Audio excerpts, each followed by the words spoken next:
جی السلام علیکم اسٹوڈنٹس، امید کرتا ہوں خیریت سے ہوں گے۔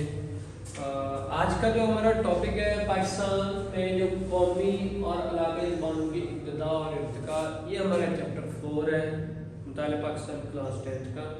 تو آج جو ہماری پہلی زبان ہے وہ اردو ہے۔ اگر اردو کے بارے میں ہم بات کریں کہ یہ میننگ کیا ہے، میننگ کا اگر دیکھیں کہ اس کا جو یہ ترکی زبان کا لفظ ہے جس کا معنی ہے لشکر۔ لشکر کیا، جیسے ہم اس کی ابتدا پہ آتے ہیں تو ہمیں یہ پتہ چلتا ہے کہ اردو کے لیے جو اس کی ابتدا کے لیے ظہیر الدین بابر کا جو لشکر تھا وہ بہت امپورٹنس رکھتا ہے۔ کیسے؟ اب وہ سینٹرل ایشین سے آئے تھے اور ان کے ساتھ کچھ ترکی کے لوگ تھے، کچھ ایرانی، کچھ افغانی اور دین جو پاکستانی ایریاز کے یا پنجاب، تو انہوں نے دہلی پہ جا کے قبضہ کیا، ٹھیک ہے۔ تو اب اس لشکر میں بہت سارے لوگ تھے اور سارے ایک جیسی زبان نہیں بولتے تھے۔ انہوں نے کچھ اپنے کوڈ ورڈز کے طور پہ کچھ الفاظ ایک دوسروں کو سکھائے اور دوسروں سے سیکھے۔ تو سیکھنے سکھانے کا جو عمل تھا اس کے نتیجے میں ایک نئی زبان نے جنم لیا جس کو کہتے ہیں اردو۔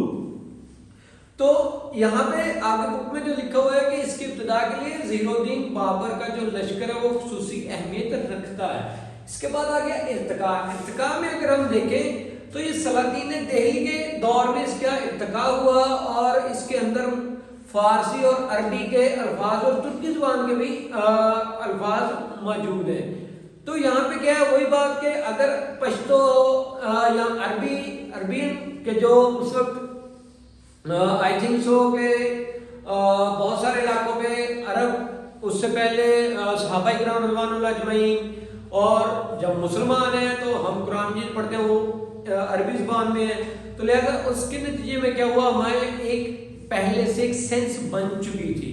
جب وہ سینس بن چکی تھی تو لہذا اس کے نتیجے میں کیا ہوا کہ ہمیں اس کے ارتقاء میں عربی اور فارسی زبان، پرشیا یعنی ایران کی قومی زبان ہے، وہاں سے لوگ آئے سے وہ بھی سینٹرل ایشین میں آ جاتا ہے، تو وہاں کے لوگوں کا جو ایک بول چال تھی وہ بھی ہماری زبان میں ایڈ ہوئی۔ نیکسٹ آ گیا قومی زبان۔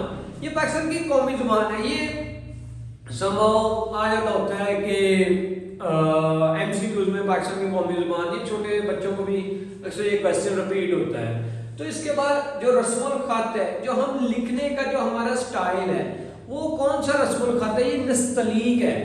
نستعلیق اس کا رسم الخط ہے۔ اس کے بعد جو غزل گو شاعر ہے، غزل گو شاعر میں ولی دکنی کو کیا کیا جاتا ہے کہ ان کو پہلا اردو کا غزل گو شاعر مانا جاتا ہے۔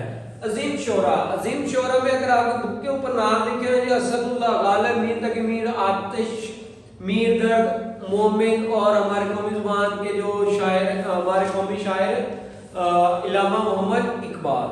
اور اس کے بعد آ جاتے ہیں اہم شخصیت کی خدمات۔ اہم شخصیت کی خدمات میں یہاں پہ ہمارے پاس آ جاتے ہیں سید احمد خان، مولوی عبدالحق، بابا اردو بھی ان کا دوسرا سب نیم ہے ان کا، ڈپٹی نذیر احمد، الطاف حسین حالی، مولانا شبلی نعمانی، اسد اللہ خان غالب۔ تو یہ کیا ہے، یہ اہم شخصیات جنہوں نے اردو کی ترویج کے لیے بہت کام کیا۔ جیسے آپ کی بک میں 9th کی بک میں اسد اللہ خان غالب کا ایک ہے کہ وہ جب بڑھاپے میں بھی چلے گئے، جب ان کی نظر بھی کمزور ہوئی تب بھی لوگوں کو اصلاح دیتے تھے۔ وہ اصلاح کون سی ہوتی تھی؟ وہ اردو زبان کی تھی، تاکہ لوگ میکسیمم زیادہ سے زیادہ اردو کو سیکھیں اور اس کی ترویج اور لوگ اس کی طرف، اس کو سیکھنے کی طرف آئیں اور یہ ایک عوامی زبان بن جائے۔ یہ ان لوگوں کی محنت آج ہمیں مطلب کہ ہمارے تک پہنچی ہے، آج پاکستان کی قومی زبان اردو بنی۔ تو اس کے بعد جو آپ کا موجودہ دور کے جو شعراء ہیں ان میں آ جاتے ہیں پروین شاکرہ، منیر احمد نیازی، احمد فراز، جان ایلیا کشور، ناہید، ٹھیک ہے۔ اور اس کے جو معروف ادیب ہیں ان میں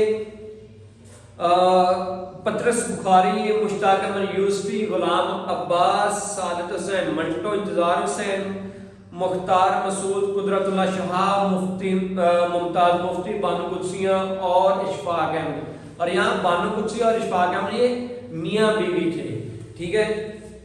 اور اس کے بعد جو اس کی حیثیت ہے آج کی پاکستان میں جو قومی زبان ہے وہ اردو ہے، لیکن جو ہمارے سرکاری زبان ہے وہ انگلش ہے، اور اس کی ترقی ترویج کے لیے ہم نے حکومت پاکستان نے قومی وفاقی اردو یونیورسٹی کا قیام عمل میں لائی ہے۔ یہاں تک آج کا ہمارا ٹاپک ہے، تو بہت شکریہ، تھینک یو، جزاک اللہ، اللہ حافظ۔